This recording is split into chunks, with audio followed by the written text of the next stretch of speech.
ஆசிரியர் தினத்தை முன்னிட்டு ஆளுநர் மாளிகையில் நடைபெற்ற எண்ணி துணிக நிகழ்ச்சியில் ஆளுநர் RN ரவி, தமிழகம் கல்வியில் சிறந்து விளங்க மிகச்சிறந்த அடித்தளம் அமைத்தவர் முன்னாள் முதல்வர் காமராஜர். அவர்தான் மாநிலத்தின் பல பகுதிகளிலும் பள்ளிகளை அமைத்தார். தொலைதூரம் சென்று கல்வி கற்கும் நிலையை மாற்றினார்.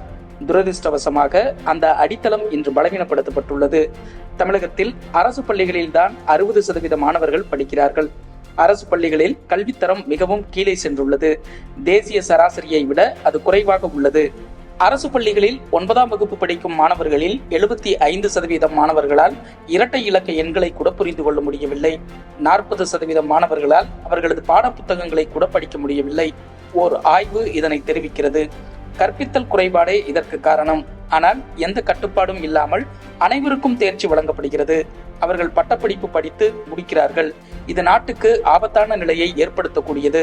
சான்றிதழ்களை வைத்துக்கொண்டு பல இளைஞர்கள் வேலை கிடைக்காமல் தவிக்கிறார்கள். கல்வியில் ஏற்பட்டிருக்கும் இந்த பின்னடைவை நாம் மறுக்க முடியாது என தெரிவித்தார். தமிழகத்தின் பாடத்திட்டம் குறித்து தமிழக ஆளுநருக்கு முழுமையாக தெரியுமா அல்லது சந்தேக கண்களுடன் பார்க்கிறாரா என தெரியவில்லை என்று சட்டப்பேரவைத் தலைவர் அப்பாவு சந்தேகம் எழுப்பியுள்ளார். நெல்லையில் செய்தியாளர்களிடம் பேசிய அப்பாவுவிடம் மாநில பாடத்திட்டம் குறித்து ஆளுநர் விமர்சனம் செய்துள்ளது குறித்து கேட்டதற்கு ஆளுநர் ரவி, இதுபோன்ற தர்க்கமான வார்த்தைகளை தவிர்ப்பது நல்லது என பல சந்தர்ப்பங்களில் கூறியுள்ளேன். தமிழ்நாட்டின் பாடத்திட்டம் குறித்து ஆளுநருக்கு முழுமையாக தெரியுமா அல்லது சந்தேக கண்களுடன் பார்க்கிறாரா என தெரியவில்லை. சந்திரயான் 3 திட்டம் உலகமே வியக்கும் அளவுக்கு பெருமை சேர்த்தது. வீரமுத்துவேல் என்பவர் இந்த திட்டத்தின் இயக்குநராக இருந்தவர். அவர் தமிழ் வழி கல்வி கற்றவர், அரசு பள்ளியில் பயின்றவர். இவர் மட்டுமல்ல, இந்திய விண்வெளி ஆராய்ச்சி மைய முன்னாள் தலைவர் சிவன், அதேபோல் இயக்குநராக இருந்த மயில்சாமி அண்ணாதுரை, தற்போதுள்ள வனிதா, நிகர்சாஜி, நாராயணன், ராஜராஜன், சங்கரன் உள்ளிட்ட விஞ்ஞானிகளில் 90% பேர் தமிழ் வழியில் பயின்றவர்கள். இவர்கள்தான் உலகின் தலைசிறந்த விஞ்ஞானிகள் பட்டியலில் உள்ளனர். இது ஆளுநருக்கு தெரியாதா என்றார். தமிழக பள்ளிக்கல்வித்துறை சார்பில் நடந்த ஆசிரியர் தின விழாவில் கலந்து கொண்டு 375 ஆசிரியர்களுக்கு டாக்டர் ராதாகிருஷ்ணன் விருதினை வழங்கிய அமைச்சர் உதயநிதி ஸ்டாலின், மாணவர்களை சுயமாக சிந்திக்க வைக்கும் கல்விதான் சிறந்த கல்வி. அந்த வகையில் பார்த்தால் இந்தியாவிலேயே தமிழகத்தின் கல்விதான் சிறந்த கல்வி. தமிழகத்தின் பாடத்திட்டத்தை படித்த பலர் விஞ்ஞானிகளாக, மருத்துவர்களாக உள்ளனர். சிலர் இதை பொறுத்து கொள்ள முடியாமல் வயிற்றெரிச்சலில் உள்ளனர் என்று ஆளுநருக்கு பதிலடி தரும் வகையில் பேசினார். விஜயன் கட்சி மாநாட்டுக்கு அனுமதி தருவதில் இந்த அரசுக்கு என்ன பிரச்சனை? ஜனநாயக நாட்டில் கட்சி நடத்த எல்லோருக்கும் உரிமை இருக்கிறது. ஏன் அனுமதி மறுக்கிறீர்கள்?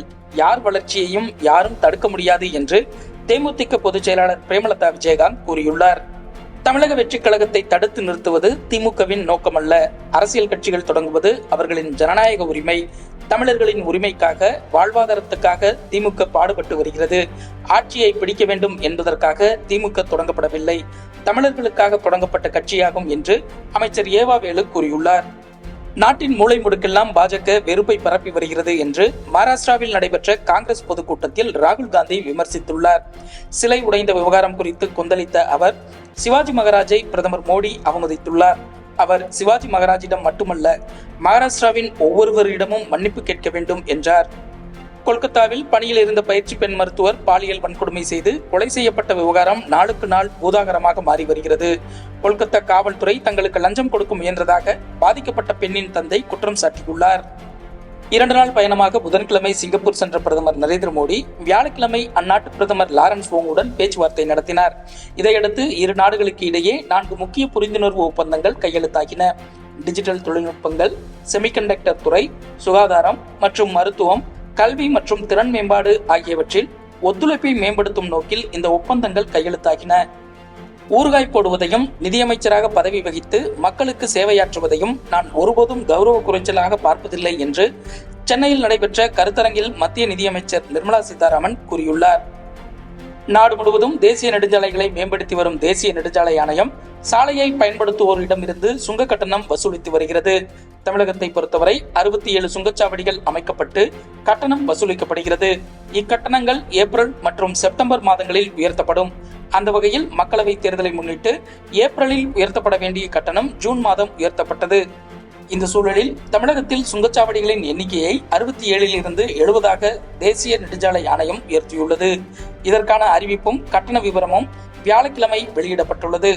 குறிப்பாக விழுப்புரம் மாவட்டம் நங்கிலி கொண்டான், திருவண்ணாமலை மாவட்டம் கரியமங்கலம், கிருஷ்ணகிரி மாவட்டம் நாகம்பட்டி ஆகிய 3 இடங்களில் புதிய சுங்கச்சாவடிகள் அமைத்து கட்டண விவரங்களை வெளியிட்டுள்ளது தேசிய நெடுஞ்சாலைகள் ஆணையம்.